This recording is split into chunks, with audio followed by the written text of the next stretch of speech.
The Joe Rogan Experience. I only desire the approval of a relatively small number of people who I respect.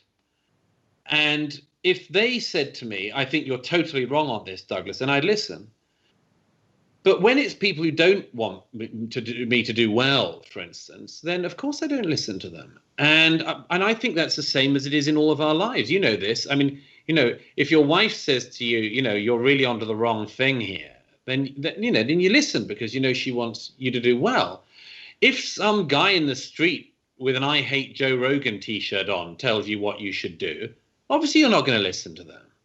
They don't want you to do well, and it's one of the tools that we all have to hone in our lives, I suppose, to work out who wants us to do well, who wishes us well, and to listen to them, even if they're critical of us, and they will be at times, and to separate out those people from people who just, of course, they don't want you to do well. Hate you, hate everything about you, and whatever. But I'm just, I don't have much sympathy for the people who bang on about being, cancelled. I mean, I do when it's people who have, ordinary jobs and they've just been horribly treated by the madness of this era. I have every sympathy for them. And a lot of the cases I write about in Madness of Crowds tries to highlight that.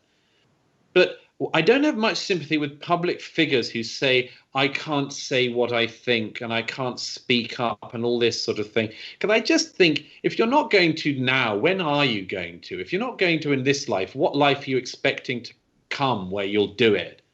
And so, no, I'm comfortable, as comfortable as you can be in the end times, obviously, as everything's burning down and there's plagues of locusts coming our way. I honestly urge other people to do the same.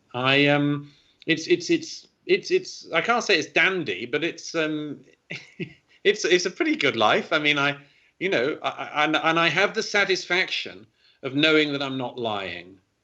And for young people watching in particular, this is just one of the most important things, because as I say somewhere in Madness of Crowds, the problem with being told, the problem with going along with being told to bend the knee, raise the fist, jump through the hoop, is that it demoralizes you. And it makes you a smaller person inside.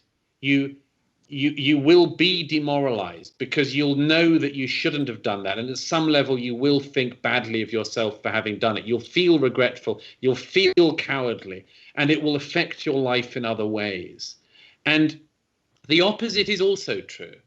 The person who doesn't stand with the mob, the person who doesn't go along with the mob, the person who refuses to walk with the crowd will feel quietly but significantly better about themselves, and I think will be a better person, and they will achieve more in their lives, whatever that is, because they will have self-respect.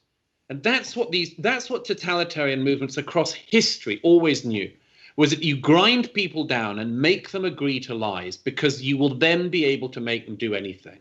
There's this, if I can say so, there's this very, very telling thing that happened in the communist era in Eastern Europe. Václav Havel, great late Czech leader, says this when he was one of the great Czech dissidents and playwrights of the period in the 60s and 70s. He wrote a piece once, which is really worth reading again today, where he cites the example of a greengrocer in Prague who has to put up in his window, like everyone else, the notice that says, "Workers of the world unite." And it's sent by party headquarters to all greengrocers, and you all have to hang it.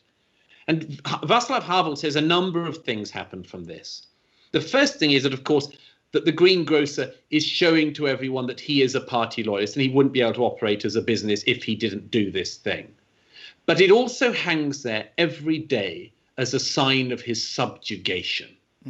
It's a little thing, but it hangs there as a sign of his subjugation. And it reminds him that he's not the man he could be. Now, one of the results of that is that such a person ends up hating the people who make him hang the sign, hates him because they have demoralized him. But Havel's point, among others, is you think you're doing a little thing, but you're not.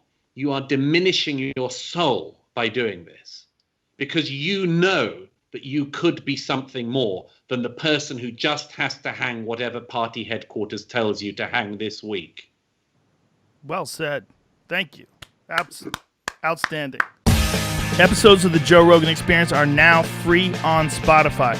That's right, they're free. From September 1st to December 1st, they're going to be available everywhere. But after December 1st, they will only be available on Spotify, but they will be free. That includes the video. The video will also be there. It'll also be free. That's all we're asking. Just go download Spotify. Much love. Bye-bye.